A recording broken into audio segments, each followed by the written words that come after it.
course, one of the things we've been talking about for a long time now is our wild housing market and the impact it's also having on rentals. Now, a growing trend apparently among landlords is to offer cash incentives for tenants to move out. It allows them either to renovate, or in the case of the building behind me, you'd walk by it every day, maybe not even notice it. In the case of the building behind, they want to turn it into a boutique hotel. Now, the tenants who live there, though, they're part of the community, but they're on the fringe, and they probably can't afford to go anywhere else with what's happening. I'll wait a little bit. Well, it's a tight squeeze. Yeah, it's a tight squeeze, yeah. The view's great. Love the view.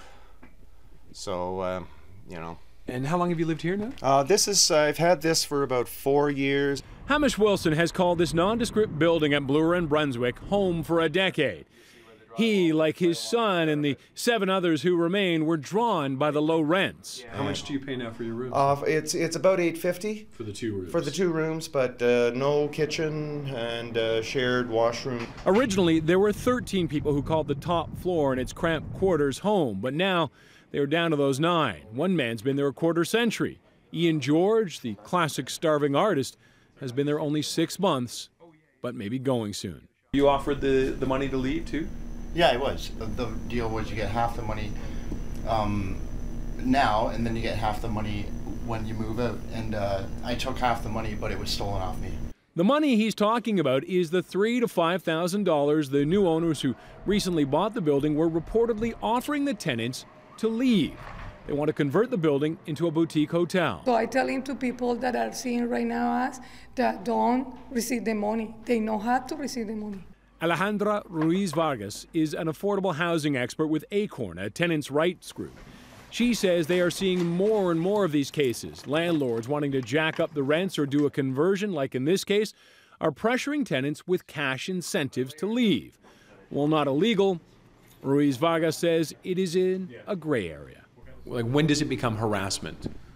Is there a clear-cut line for that? It's not a clear cut, unfortunately. Ruiz Vargas says tenants faced with such offers should contact a tenants' rights group like themselves to help guide them through this. Now, the tenants on Brunswick, though, got a double whammy. After mulling over the difficult offer they were facing, they now find themselves with it off the table, and instead, they are facing eviction notices. They say the landlord says the property is commercial, not residential, and they have 3 months to leave. Do you think you'll be able to find anywhere to stay? Yeah, I'm worried. I'm worried. And I'm worried about my son as well.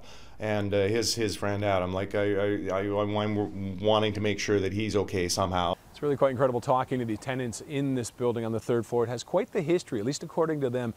Some of the people they say who have lived there, Keanu Reeves, Michael Ondaatje, the author, and also Neil Diamond apparently wrote a song there while living up there. So there's quite a history according to these people. So we'll see what happens with it.